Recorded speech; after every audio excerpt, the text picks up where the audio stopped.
Hi, morning. Medyo kagigising ko lang.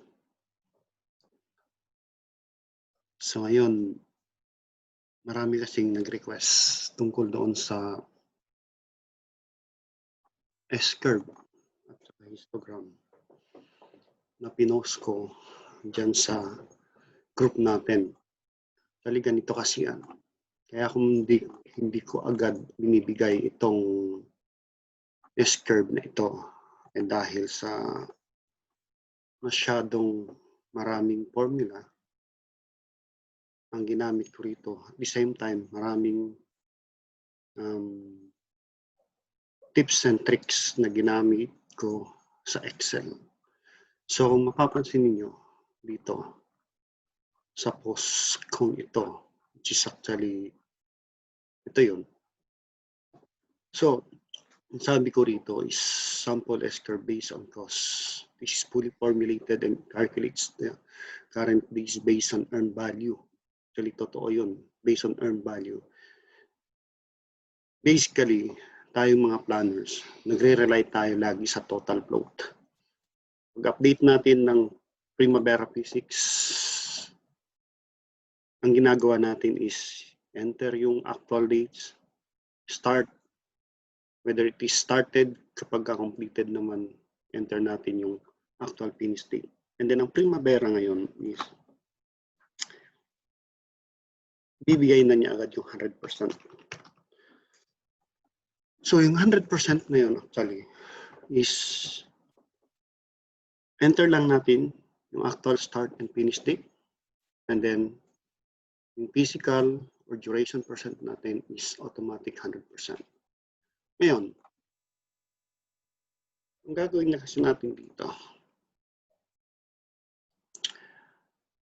yung delay dito, hindi based sa total float. Kasi di ba pagka nakita natin, pag ito ay naging negative yung total float dito. Okay, papansin nyo lang dyan. Okay. Pag negative yung total float, halimbawa lang dito, may negative float tayo dito. Immediately, ang sabi natin is yan yung delay natin. Whatever days, either negative 30 days, o kung ilang days man yan, automatic yan na agad ang i-report natin sa top management, which is negative 1 month na tayo or 2 months. Where in fact, hindi yun. Ang total float is, ito yung calculation na nanggaling doon sa early dates at saka yung late dates. So itong S-curve na ito ay hindi galing sa total float, kundi galing mismo sa plan percent at saka doon sa actual percent natin. So ipapakita ko sa inyo yung tinatawag natin S-curve at paano niya makalculate yung delay in terms of months, days, or weeks using yung plan against the actual percent complete. So, ang tinatawag natin total float is, ang ibig sabihin ng total float, this is the amount of time that an activity can be delayed without affecting the project completion date. Yun yung buong project completion date. Unlike yung total float, totally different siya from yung pre-float, totally different from total float. Okay, yan. I-open ko tong S-curve at saka histogram na to, mapapansin nyo ay macro enabled dito. So medyo maselan kapag may macro. Double click natin. Okay, then open.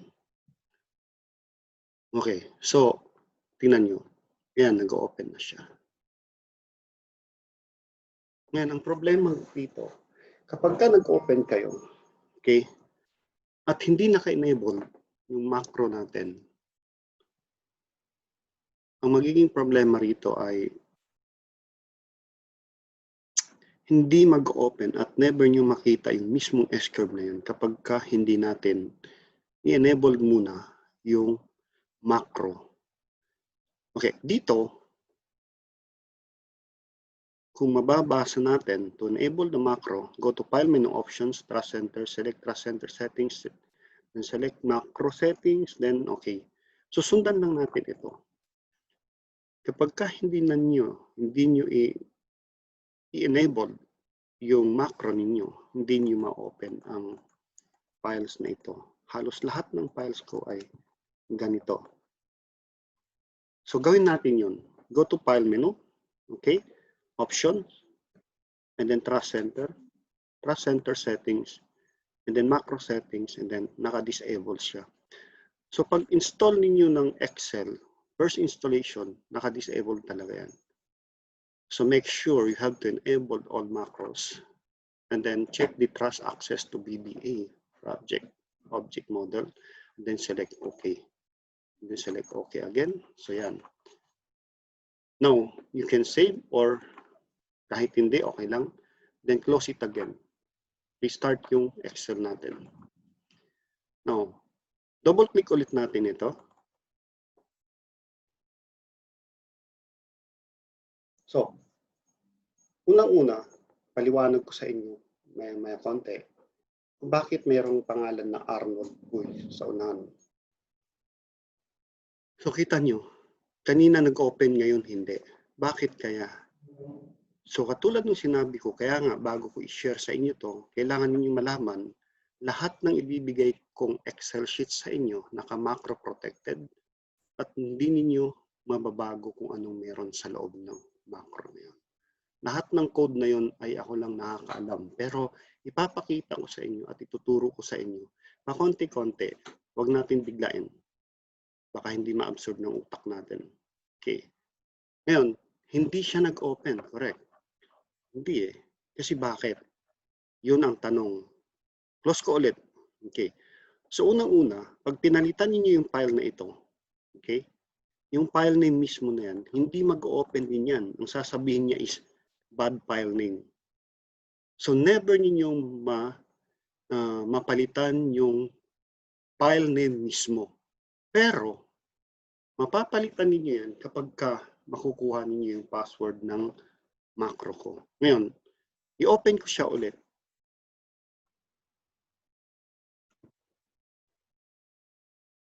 Pasensya na, medyo mahaba-haba itong video na to.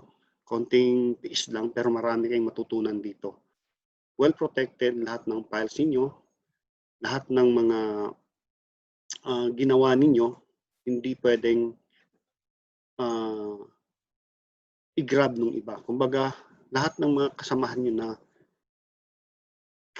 ano yung tawag doon, yung ginagrab lahat ng mga ginagawa niyo at sinasabi na sila ang gumawa. Credit grabber bang tawag doon? Tama ako siguro.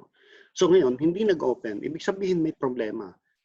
Katulad ng sinabi ko, lahat ng Excel sheet ko, Excel files ko, o workbook ko ay mayroon siyang expiration date. So kahit anong gagawin natin, hindi pa rin siya. Pagdating ng oras na yun, at pagdating ng date na yun, kung ano yung naka-record doon sa code ko, hindi mo na siya ma-open. So ipapakita ko sa inyo kung bakit. Ang gagawin muna natin is File, Option ulit. So Trust Center, Trust. I-disable ko muna ulit kasi hindi ko naman alam na expired na pala to. Go to Disable and then select OK. Then select OK. So ngayon, close ko ulit and then open. Ito yung mga sekreto ng taong mga utak. Yung taong mga talagang na-experience na yung ginawa mo, inako ng iba. Yun ang medyo mahirap doon. So kaya, ingat kayo. Okay, so ngayon, bubuksan ko yung code nito. So macro, right-click dito, and then select view code. Okay, so ito yun. Ito yung macro kung bakit hindi niyo ma-open at hindi rin niyo mapalitan yung name. Nandito siya lahat. Ito yun. Yan. At the same time, hindi niyo makakopy ito. Ito din yung macro na protected siya at ito yung macro din na kailangan natin. Okay. So, medyo, ano, di ba, nakita niyo yung password ko. Anyway, papalitan ko yan. Akala niyo, ah. Okay. So, ito. So, ito yung date. Yan, no? Lock date. Yung lock date na yan, yan yung 2019 pa pala. So, papalitan ko siya ng 2020. Yan. Okay. And then, save ko siya. So, ngayon, hindi pa naman tayo 2000, hindi pa tayo December. So, yan, 30 December 2020. So, may technique dyan. Tuturuan ko kayo. Ang technique dyan, papalitan lang ninyo yung date ng computer ninyo at mag-open na yan. Di ba? Pakabait ko eh. Nakita nyo yan. Andyan, ayan yung password ko actually. Ayan. Pero, palitan ko yan. Kasi nakita na nyo eh. Okay? Papalitan ko yan. Kaya ito rin yung code kung bakit hindi nyo mapapalitan yung name mismo ng file. Kaya yan. Pag pinalitan ko yan, mapapalitan na ninyo. O di kaya pag nag-blank yan, pwede nyo palitan na. Pero later, ituturo ko sa inyo yan. Save natin ulit. And then, close ko to. Okay. Then, save. Okay. Open ko ngayon. Option, ibalik ko ngayon ulit sa macro protected. I mean, macro enabled. Select okay. Select okay. Select save. Then, select close. Okay. So, yan. Ngayon, open na natin. Alam niyo, ang gamit ko is Zoom. Hindi kasi ako pwede mag-install nung yung tawag doon yung merong isa yung recorder ng ano, yung ginagamit ko dati sa pagtuturo. Yun ang ginagamit ko, yung recorder ng Camtasia. Okay? So ginagamit din ito ng mga iba nating kasamahan sa kalokohan. Okay. Yung bang may ka-chat ka tapos naka-record pala yung ka-chat mo. So nire-record niya yung screen. Ngayon, ito naman, Zoom ang gamit ko. Nire-record ko yung screen mismo ng computer ko. So double click ulit at makikita na niyo, mag-open na yan. Kasi hindi na expired yung date na nakalagay doon. Okay, so ayan. Ayan. So ngayon, syempre, since ako gumawa nito, ayan, may pangalan dyan. Kumbaga, hindi dahil sa pinopromote ko o di kaya dahil sa nagyayabang tayo, kundi protection lang yan na pinaghirapan mo for how many months para mabuo ito. At libre naman, okay? Dapat kahit man lang sa ganyan, mabigyan ng konting credit yung ginawa mo. So select okay. Ngayon, itong mga nakikita nyo rito, hindi nyo mag-edit yan kasi protected nga siya. Ang ma-edit lang nyo ito, itong mga nandito. Makapag ano kayo, makapag-type kayo. And then dito rin, makapag-type kayo. So pero, since kailangan natin i-edit yan, okay, yung mga to, okay, lahat ng mga formula, formulated yan. Lahat ng may formula, hindi makikita yung formula dito sa formula bar. So ngayon, kailangan unprotected muna. So may ginawa ako dito. Ito. Ayan. Click lang natin to at remove password yan. So pag click ko niyan, so mawawala na yung password. Ayan. So meron na siya. So napapansin niyo, lahat lumalabas na yung mga formula. Okay? Ayan, nakikita niyo yan. So formulated siya. Makikita niyo yung formula rito. At pati dito. Ayan. So, yung mga formula na yan, actually, hindi yan gawa ng iba. Ako talaga may gawa niyan. Ito din ay naka-camera yan. Pag-click ko niyan, ito yung summary niyan actually. Yan. So, itong nandito, itong nandito ay formulated din lahat ito. Wala kayong dapat baguhin dito. Wala kayong babaguhin kahit isa man dito. Lahat yan formulated, pati kasama yung mga number of months ahead or behind, formulated yan, napapansin niyo dyan. Pero ito ay summary lang.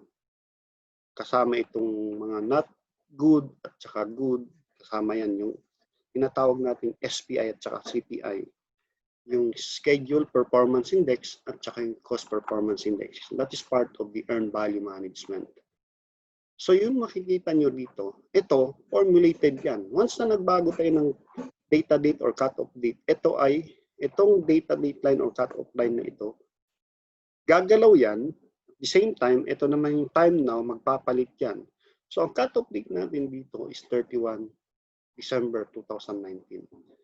Wala kang ibang gagawin dito kundi kung meron kayong baseline program or approved schedule or a construction schedule or di kaya kung ano man tawag nila dyan sa inyo o kung ano, usually ang tawag talaga dyan is baseline program o di kaya baseline schedule. Yung mapapansin nyo dito na meron tayong monthly plan value or percent and then cumulative hanggang sa ma-revise yung schedule niyo using yung original. So, lahat ng yan, ito lang ang papalitan niyo. Mapapansin niyo yung mga nako-formula, huwag niyong palitan. Kasi, pag pinalitan ninyo yan, halimbawa, mag-enter ako dyan, hindi magpapalit yan. Yan ang sasabihin niya, please do not modify to edit. Please contact the above name. Which is actually ako, pero hindi ko naman pwedeng sabihin sa inyo na. Ibig sabihin yan na hindi niyo pwedeng i-edit talaga ito. So doon sa mga walang formula tulad nito, dito lang kayo mag-enter nung kailangan yung palitan. Para safe kayo. Bakit ko ginawa ito? Kasi na-experience ko na rin yan when I was working in abroad, pati na rin dito sa Pilipinas during my time sa, alam niyo, sa previous company ko. May mga tao ako na binibigyan ko nito and then ini-edit nila. So pag in-edit niyo ito, mawawala yung formula. Ang problema noon, pag na-edit na at hindi mo mapapansin sa dami ng project na nire-review mo, sa dami ng tao na gumagawa nito at gumagalaw niyan, syempre hindi naman nila kabisado dahil hindi naman silang gumawa niyan, binigay lang yung template at papalitan lang nila. So nababago ito. So hindi na siya mag-automate. So magpalit ito at pag may mali at hindi mo napansin, ikaw ang sisisihin. Kasi nga, ikaw ang magre-review. Ang sinasabi ko rito, hindi mo ma-review yan dahil sa sobrang dami ng projects. So, hindi lang naman isa. So, sa dami rin ng tao mo, hindi mo rin alam kung sino ang nagsasabi na, sir, pinalitan ko yan, ito, yan. Hindi, walang ganun. Minsan, may nagsasabi, minsan nakakalimutan nila. Ngayon, para sigurado, nilagyan ko siya ng validation. Validation ang tawag dito. Pagka nagpalit ka rito, okay, at hindi mo napalitan, validated yan. Kahit gawin mo pa yan, okay, kahit gawin mo to, palitan mo to, hindi mo babalik at babalik pa rin yan. Pupunta tayo sa data at data validation, nandito yan. Ito, pag tinanggal ko to, okay, any value, okay, mapapalitan mo na siya. Pero, pag kinlos mo at inopen mo ulit, babalik pa rin yung tinatawag nating data value na yun. Kasi, naka-code yan. Naka-code siya. Nandito sa code yan. Ayan, no? Yung tinatawag natin na code. Ito nga pala. Yan. Yan yung code niyan. Okay? Ito nga, tinanggal ko muna. Kasi, kailangan kong tanggalin dahil pag magbago ako, at least hindi na ako paulit-ulit. Okay, so ito yun. Kaya nakapansin niyo may pangalan dyan. And then ito yung please do not modify. Yung kasi yun, recorded na, kaya hindi natin mapalitan. Pero dito, meron din. Meron din tayo dyan. Ayan, no? Ito yun. Kaya pag open mo, automatic, ito agad ang uunahin niya bago siya mapunta rito. Okay. Ngayon, ito na. Close natin to at babalik ulit tayo dito. Ngayon, kayo, kung ibibigay ko sa inyo ito, huwag ninyong palitan na kahit anuman, kundi ito lang ang papalitan ninyo na hindi naka-formula. Yan. Ito lang, enter niyo. Saan galing ito? Galing ito doon sa monthly distribution ng Primavera natin. Yung iba, minamanual, pero usually, I mean, to be honest, hindi tama yung minamanual. Kasi parang dinodoktor mo yung monthly progress mo. Parang sinabi mo na ito ang gagawin ko, which is actually, hindi siya Katulad ng Primavera na talagang siya mismo nagka-calculate mag-isa kung paano niya i-distribute yung cost or whatever, man hours man or units. Okay, depende yun. Napaka-powerful at napakaganda ng Primavera, which is ituturo ko rin sa inyo yun. Ngayon, dito tayo. Kaya ako ito inuna dahil marami nang nagre-request kung pwedeng makahingi ng kopya nito. Okay. So, ito lang papalitan ninyo, yung walang formula. Itong mga may formula, huwag ninyong palitan. Formulated lahat ito. Ang sabi ko nga sa inyo, ang hindi lang naka-formula, yung mga tulad nito, monthly plan value. Siyempre, pinapalitan natin yan pag nag-revise tayo. At the same time, sa revise naman, meron tayong monthly. Ito, yan. Yung monthly revise plan value. So, pinapalitan natin yan. Pero yung mga percentage na yan, automatic na magpapalit yan kapag pinalitan na natin ito. Mag-calculate na ito. Yan, dito naman tayo. Ganon din dito sa actual. Basically, pag tayo nag-update, naka-fix na yung baseline natin. Hindi mo na pwedeng i-revise yan.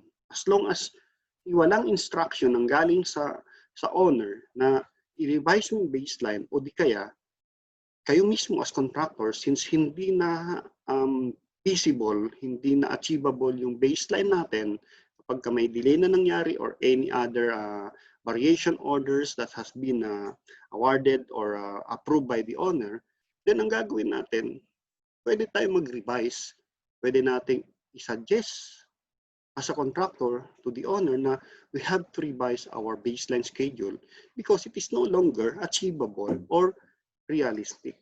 Kumbaga, hindi na siya feasible. Yan, pagka ginawa natin yun, syempre, marirevise siya. Kaya ito meron tayong revise dito.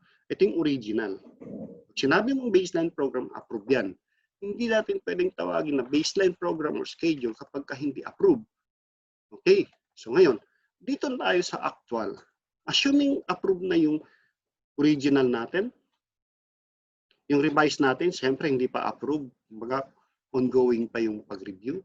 Pero tuloy-tuloy pa rin tayo sa pag-update. Yan, dito sa pag-update, ito lang naman ang i-enter ninyo. Itong cumulative earn value. Depende sa inyo kung ano yung requirements, kung ano yung madali para sa inyo. Pwede nating palitan yan. Yan lang ang nilagay ko kasi yan din kasi ang gamit namin so far. Pero pwede naman yung percent. Pwede kong pagpalit yung ibaliktarin yung formula na yan. Pero dito, inassume ko na yung cumulative actual, cumulative earn value, yun ang pinapalitan ko yun.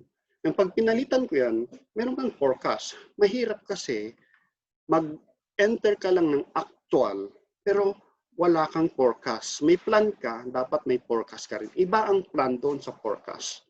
Iba rin ang actual cost doon sa earn value cost. So, iba yan. Kumbaga, may mga ano yan, may mga difference sila sa isa't isa. So, ipapaliwanag natin yun later kapag pumasok na tayo sa mga earn value management. Ngayon, dito, halimbawa lang, tanggalin ko to. Mapapansin ninyo, pag dinilit ko yan, nakita nyo, nagbago yung blue line ko kasama yung data date line ko, naiwan nito kasi yan lang hindi ko pa ginagawa. Pero mapapansin nyo, automated na to. Naging November na yung kanina December. So, palitan ko ulit. Lakihan ko konti. Ayan. Liitan ko konti. Ayan. Yan. So, eto November ito. November yan. Okay? Formulated din yan siya. Pag ito tinanggal ko, dinilit ko yan, mapapansin niyo mag-move dito. Mag-move yan, nag-move siya. Oh. Ito naman, pero wag niyong i-fix ito. Automatic yan, mag-fix siya mag-isa. So, naging October ito, nakita niyo, ayan. Okay? So, at the same time, ito din. Ayan. Okay, so kita niyo bumalik sa dati. Hayaan muna ninyo, pagka hindi na talaga pwede, i-fix lang natin yan. So naging September siya, nagbago ito. Kita niyo, ito, nag-move din ito, kasama to. Ito. Yan, nag-move siya, di ba? Okay. Ngayon, yung forecast niya, ito lang naman ang hindi nag-move. Ito yan. No? So pwede kong i-move yan dito. Ganyan lang yan. So, sa susunod na video ko, i-automate ko na rin yan. I-move ko na rin para wala na kayong ibang gagawin. Kumbaga, magiging lazy planner na kayo. Wala na kayong ibang gagawin kundi actual percent na lang ang i-enter natin, which is hindi rin maganda. Kailangan mag-isip din tayo. Kailangan paganahin natin yung utak natin. Kasi pagka nasa consultant ka or nasa client side ka, which is yun yung pinanggalingan ko, mas lalong umihina yung memory ko eh. Kumbaga, taga-review na lang ako. Hindi ako yung taga-gawa. Ang hirap noon, di ba? Mas gusto ko ako yung taga-gawa para at least madagdagan yung experience ko, ma-enhance yung skill ko. Lahat yun, pati yung gagawin ko, ako mismo yung mag-isip. Kung hindi ko kaya, hingi na ako ng tulong sa kasama ko. Ngayon, ganun din ang gagawin ko. Pag nag-enter ako dito, halimbawa lang. So, from 219 million, hindi makopy yan. Yan ang problema natin. No? Well protected siya. O yan, Control-C. O, right-click ka rito. Copy mo dyan. O, pag-click mo rito, paste. Hindi mo mape-paste yan. Wala na. Yan, yung paste mo, anong tawag doon? Ayan, no, pati paste dito. Kasi, sabi ko nga ulit sa inyo, naka-codes yan. Meron siyang macro. Ginawa ko ito para lang maprotektahan ko yung files ko, yung documents ko. Kasi copyrighted yan. Hindi ito pinamigay ko para gawin yung gagamitin nyo sa hindi maganda. Okay. So, Control-C ayaw pa rin. Copy. I-copy ko yan, magka-copy, pero pag paste ko rito, hindi nyo mag-paste. So, ita-type nyo. Assuming naging kayo, naging 219, naging 225 million. 1, 2, 3, 4, 5, 6. So, kita nyo, tumatakbo ito. Yan, nagbabago. Pati yung forecast ko nagbabago din. Ayan. So, from naging October na siya kasi October naman dito eh. October yan, no? Yan, no? October. So, ganun din dito, yung cut-off date ko or data date mo, naka-October din yan. Ito din yung formula niyan. Okay? So, yung mga yan, formulated na lahat. Nakita naman ninyo, in-enter ko, ito lang, nagbago na siya. Pati dito, ito, nagbabago na yan. Ayan, nagbabago na siya. So, kung ano yung percentage nyo rito, October 31, ayan, 31. And then, ano yung percentage? 8.085. Ayan. 8.085 or 8.08. Ito yung to date. Ito ngayon yung earn value. Ito ngayon yung plan value, which is yung actual percent. At saka, actual percent ito yung plan value. Pero ang tawag namin sa earn value project management is earn value. So, nakikita mo, yung to date mo, earn value mo is 8.08, 17.73. Ganon din dito. So, papalitan ko, ibalik ko ulit. Magdagdag tayo rito. Okay. Gawin kong 230 na lang million. 1, 2, 3, 4, 5, 6. Ayan. So again, lumipat siya rito. Naging November na. O ayan. Tignan mo. Tignan nyo. Ito, naging 8.26, 21. 8.6, 26, 21.9. Okay. So, magpapalit. Yung dati natin, yung previous, di ba kanina, for the month of October, ito yun. Lumipat na rin siya. Ito yung this month. Ito ay naka-formula rin, which is ito yung makikita natin dito. Yan. Okay. Naka-formula din siya. So, in other words, wala na kayong ibang babaguhin, kundi yung actual na lang. Okay? Actual na lang ang babaguhin natin. And then ito, i-drag na lang natin papunta rito. I-drag na lang natin ito. Sorry.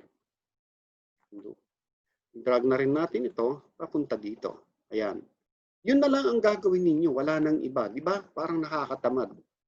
So which is hindi ko ini-encourage yung ganito. Kaya lang, syempre, pag marami kayong trabaho, kung mag-isa lang kayo, kailangan ninyo to. Di ba? Total, alam naman natin kung ano yung mga ginagawa natin as a planner or kung ano ka man, manager or ano. So, ito yun. So, ito ngayon, naiwan. Pwede yung i-delete na yan kasi hindi na kailangan eh. So, dapat, ang forecast ninyo is nasa 100% pa rin. Which is ito, nagka-calculate din siya mag-isa. So, pwede nating palitan. yung forecast natin according doon sa primavera, pwede, walang problema. Ito lang naman ang pinapalitan dito, itong walang formula. Okay? Kunin niyo sa primavera, yung estimate at completion, ilalagay natin dito, okay? At the same time, magiging parehas na siya. Ngayon, kailangan natin i-forecast. Bakit? Lahat naman ng remaining works, pino-forecast natin, pinaplan natin. Hindi pagkat sinabi ni Primavera, ito na rin yun. Hindi pwede. Kailangan lahat ng remaining works, do-forecast natin. Hindi natin pwede hayaang si Primavera mag-calculate siyang mag-isa. Don't let Primavera dictate us. Kasi tayo ang user, tayo ang planner, tayo ang nakakaalam. At itatanong natin ito dun sa manager natin or construction manager, kung sino man yung responsible dito sa project team member natin. Kailangan yun. Yan. Ang pinapaliwanag ko lang dito is kung paano mag-operate ito, paano gagana itong Excel sheet na ito. Pero when it comes to planning, bahala na kayo doon. Siyempre, may kanya-kanya tayong expertise. Okay. Ngayon, napapansin niyo yung actual line natin at saka yung bars natin, vertical bars, is nasa ilalim siya ng revise at saka ng original. So, napakalayo. Kung iisipin natin napakalayo. Siyempre, since ang sinusunod na natin dito is revise, siyempre, halimbawa, pag na-approve na siya, pag hindi pa, siyempre, yung original. Ang sabi ko kanina, hindi pa na-approve yung baseline, kaya, yung revise. So, ito pa rin ang measurement natin. Pero dito, pinapakita ko, in-assume ko na in-approve yung baseline, yung revised baseline, at doon na ako nag-measure. Kasi syempre, napakalayo na ng original natin, hindi na siya achievable eh. Kailangan natin ng extension of time, mag-request tayo, i-notify natin si owner, para at least hindi tayo time barred, o kaya hindi tayo hindi ma-levy yung liquidated damages sa atin, hindi ma-impose. Okay, ngayon, ito yung sinasabi ko. Number of months delayed. Okay? And then number of months delayed. Actually, meron kang original against dito sa revise. Doon sa original, 4 months. Yan 4 months. So at the month of November. Dito sa revise, 2 months lang. So paano natin nasabi yun? Ito yung formula niyan. Yung formula niyan, makikita niyo, ito yun. Okay. So, yung formula na yan, hindi ko gagalawin. Bahala na kayo kung anong dapat yung gawin. Pero ganyan pa rin siya. Ngayon, paano ko masabi na totoo ito? At hindi yung total float? Kasi ganito yan. May plan ka. Ang plan na yun, siyempre, saan nanggaling yung progress mo? Ano yung comparison ng progress mo para malaman kung ikaw ay ahead or behind schedule? Siyempre, nanggagaling talaga yan sa plan percent against the actual. The difference between these two figures or numbers is what we call variance. Yung variance na yun, ito na yung tinatawag natin dito kung negative percent, tulad nito, negative 13%, negative 1.82%. Ito namang difference ng month na ito, kumbaga, hindi ito automatic kino-convert agad from percentage to the total number of days. Hindi ganun. Iba yun. Iba naman yun. Ang sinusundan natin dito is yung earn schedule ang tawag dito. Ang earn schedule, ito yung traditional earn value, which is part of the earn value talaga management. Ngayon, ang sabi natin, doon tayo sa original, 4 months. Bakit 4 months? Okay. Kaya tayo naging 4 months delay. Kung mapapansin natin, ilang percent tayo ngayon, which is, balikan natin to, which is 8.26%. Okay. So dito, ang actual natin is, ito yung actual, ito. 8.26%. Pero yung original plan natin is nasa 21 na, which is ito yun. So ngayon, saan natin i-measure yung 8.26%? Against the plan, dapat. Since ang laki na natin ng delay natin, which is 13.64, i-measure natin yung 8.6, syempre, against 8.6 or nearest to that. So, saan dito sa original plan na nearest doon sa 8.26? Syempre, nandito, sa month of July. So, kung mapapansin ninyo, pag gawin kong 8.58 ito, pero dito siya banda instead na dito sa November, ang line ko ay magiging ka-level na nitong line na ito. So, ibig sabihin, ang variance ko is 0. Since ngayon, hindi naman siya 0 at naging negative 13, may equivalent number of months delayed ako. So, 8.26, nandito dapat siya, I have to count this backward. So, halimbawa lang ito. So, November, 1, 2, 3, 4. 4 months ako delayed. So, ibig sabihin, August, September, October, November, ako na delayed na. Dapat, by yung 8.26 ko or 8 point something ko, dapat nasa month of July pa ako. Kaya lang, syempre, nasa month of November na ako, kaya ako delayed ng 4 months. Yun ang gusto kong iparating sa inyo kung paano i-measure yung number of days, week, or month in terms of plan against the actual. Hindi yung in terms of total float. Yung total float kasi manipulated eh. Pwede kong paglaruan yan eh. Pwede kong palitan yung number of days, pwede kong palitan yung logic, yung core logical relationship, yung start to start, finish to finish, finish to start, at saka start to finish. Madaling palitan yun. Which is hindi ko naman sasabihin sa owner or sa counterpart ko na pinalitan ko siya. Which is medyo may panglilindang doon. So yun ang naging problema natin. Pwede kong palitan pati calendar. Pwede kong lagyan ng lag or lead. Yung bawat successor ng yung bawat logic na activities.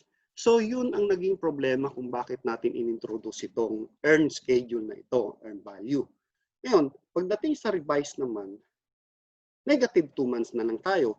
2 months, paano natin masabi 2 months na lang? Okay, again, 8.26 ang actual, wala ka nang magagawa dyan.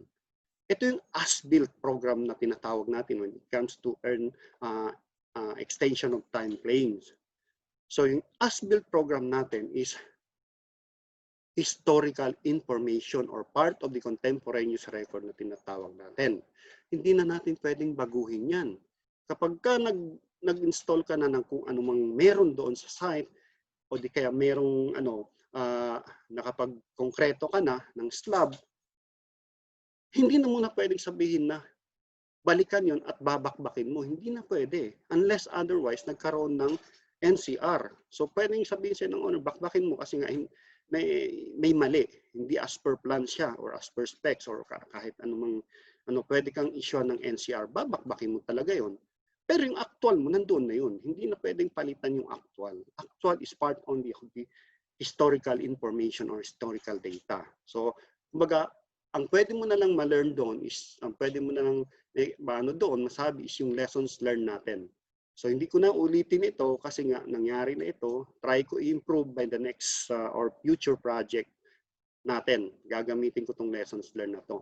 So dito, 8.26. So yung 8.26, dito sa revise, nasaan siya? So 8.26 sa revise natin is actually, nandito siya ngayon sa, ayan.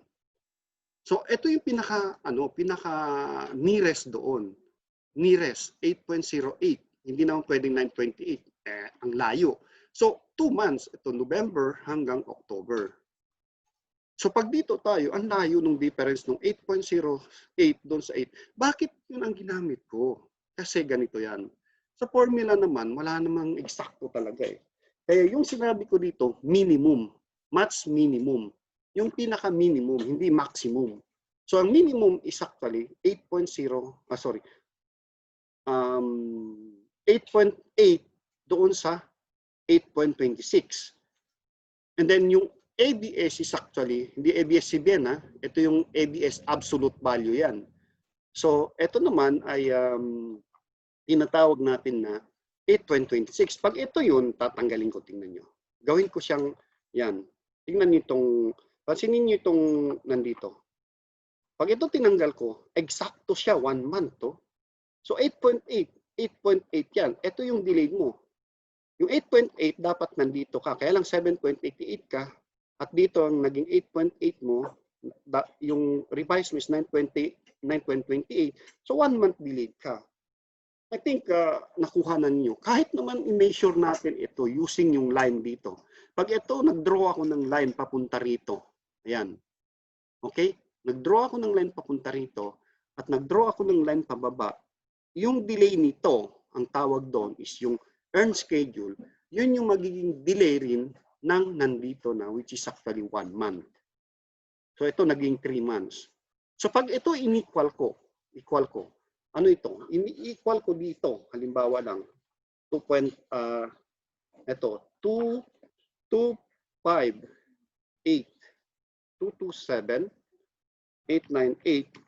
mapapansin nyo, 0 na ito. Kasi nga parehas na siya, 9.28, 9.28. Okay? Malinaw, di ba? So pag binalikan ko at nagkaroon ako ng delay, mapapansin nyo rito, ayan, no? Tingnan niyo yung cumulative line natin. Parehas na siya nung revise kasi nga wala nang delay. Wala nang delay. 0 na yung variance natin, which is actually eto na yun. So malinaw dito na talagang tama yung formula natin. Hindi lang ma-eksakto dahil walang exact talaga dito na nakita kong formula na pwede kong gamitin, kundi eto lang. Okay. So, ngayon, ito ang ano rito, ito yung kagandahan dito, isa formulated siya at hindi na kayo mag-enter ng kahit anuman. Ngayon, pag ito ginawa niyo sa Primavera natin, hindi naman siya actually 0 ang delay. Kasi bakit? Iba ang delay ng performance doon sa delay ng completion date. Pwede kang mag-delay in terms of performance pero the same pa rin ang completion date ninyo. Ang tawag doon ay meron lang disruption. Ang na-delay natin is yun yung mga non-critical activities. At yung delay na yun, wala sa critical activities kapag ka same completion date. Disruption ang tawag doon kasi nga mayroong intervention or hindrance o di kaya interruption na nangyari during the time na nag-progress kayo ng trabaho natin. However, disruption does not lead to any delay in a completion date of the project. Unlike critical delay o di kaya tinatawag natin delay itself, ibig sabihin, it will affect the project completion date of the project. Ngayon, iba rin ang tinatawag natin na yung delay na talagang sinadya. So, kapag ka meron ng delay na nangyari doon sa project natin, make sure na i-notify natin yung owner kung ang delay na yon is attributable to the employer or to the owner. Kasi pag hindi, talagang magiging ground yun ng rejection ng extension of time natin. So dito, pinapakita natin kung gaano ka-powerful ang Excel, including yung formula natin, nang sa ganon, hindi kayo mahirapan. Hindi na kayo magdalawang isip kung ano yung gagawin. Kita nyo dito, nag-iba na siya. Pero ito, na-adjust. Kasi nga, ang sabi ko rito, pwede nating baguhin ito hanggang sa dapat magiging 100% siya. Ito lang naman ang babaguhin nyo. Ang sabi ko nga, ang forecast is, pino-forecast natin lahat ng remaining activities. Hindi siya nag-automatic kahit sa Primavera, hindi. So, kaya nagkakaroon siya ng ganito. Okay? Ayan, no? So, kailangan itama muna natin ito. Huwag niyong galawin na ito kasi ito ay fixed na. Okay? Yung dates naman, syempre, magbabago talaga. Magbabari yung dates na yan doon sa project start date ninyo. Ang babaguhin naman ninyo is dito. Okay? Pag binago niyo ito, magbabago na ito kasi formulated yan. Ayan, no? Ganon din dito. Okay. Pwede kayo magbago din dito. At saka ito. Halimbawa, pag ito lang kinlik ko, mapapansin niyo ito ay nawala na. So, alamin lang natin kung ano yung start date ng project natin at saka completion date ng project natin.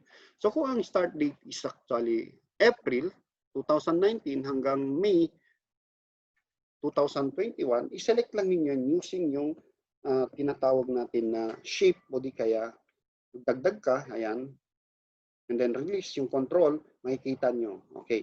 So, isa yan sa ginawa natin. Okay, ngayon, balik ulit tayo rito. Ito. So, assuming ilagay ko yung 260 million, 1, 2, 3, 4, 5, 6. Okay. Ayan, okay. So, bumalik na siya sa dati. Ayan, okay. Ngayon, sumama ngayon yung ito, di ba? Ito, paano ginawa ito? Bakit ito ay sumasama instead? Bakit ito hindi? tuturuan ko kayo kung paano naman 'to ginawa ito. Kasi yan maraming combination ng bars natin, maraming combination.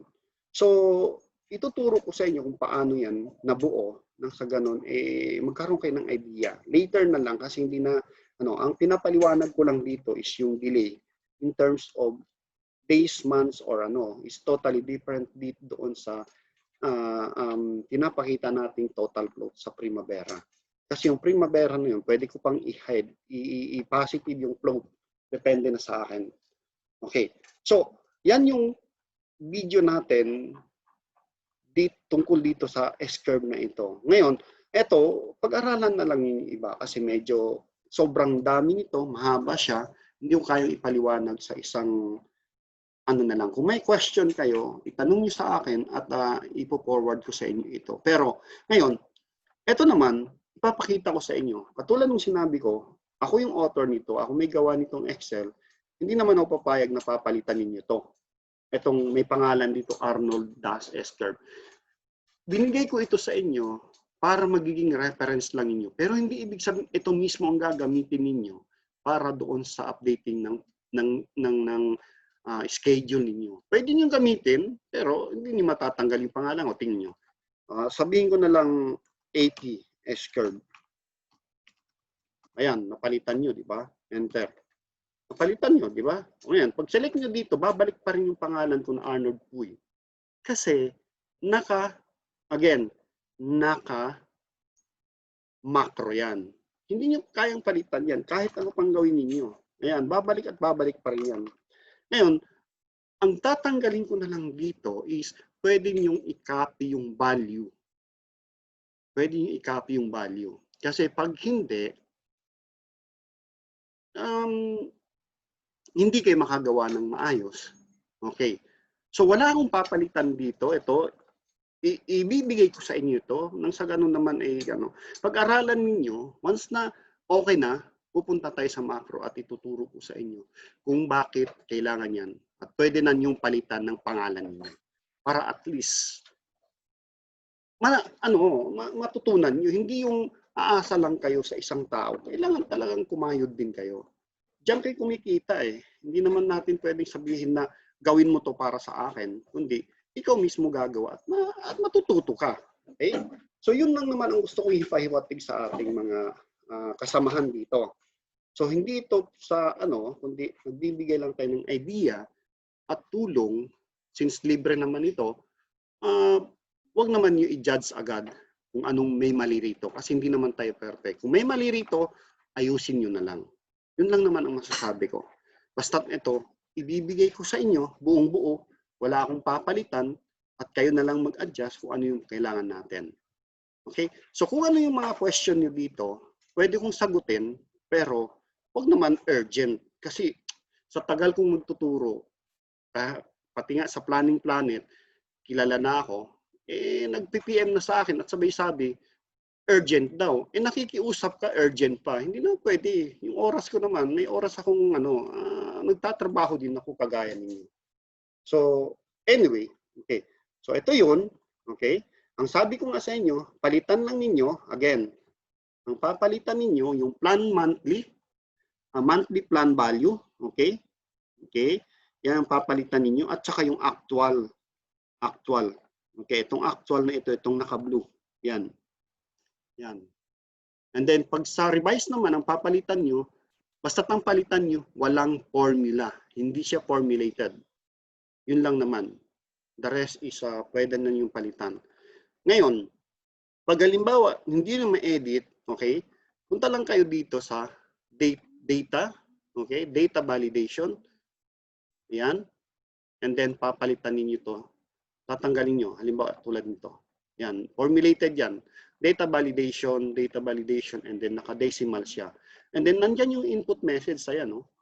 So pag magaling na kayo, alam na ninyo, okay? Alam ko maraming marunong sa atin dito sa macro, okay?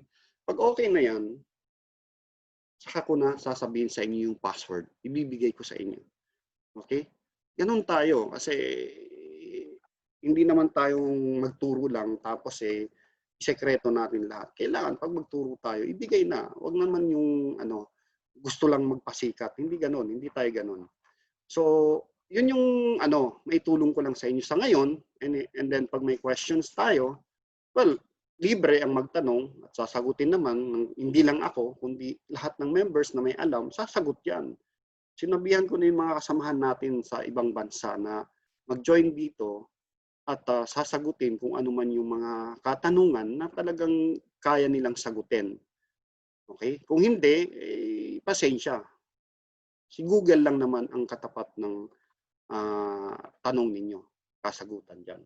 Okay? So maraming salamat kung ano man yung mga tanong ninyo rito. Again, nandito lang tayo upang sagutin yung mga questions ninyo. At kung ano yung mga nakita ninyong pagkakamali rito, pasensya na, sorry, hindi ko rin naman hindi naman ako perfect na tao, kundi nagkakamali rin, ayusin na lang ninyo. Huwag na ninyong i-criticize. Kasi katulad ninyo, ako ay isang tao lang, nagkakamali rin. So maraming salamat. Sana nagustuhan ninyo yung video na ito at sana rin kasama yung files magustuhan ninyo. At siya nga pala, sana din ay mag-subscribe kayo doon sa YouTube ko. Kailangan ko rin dumami. Kailangan dumami rin yung subscriber ko. Sa ganun, kahit man lang barya-barya, yun din ang pwede nating pang-maintain dito sa mga ginagawa natin. So maraming salamat at sana nagustuhan ninyo ito. Okay.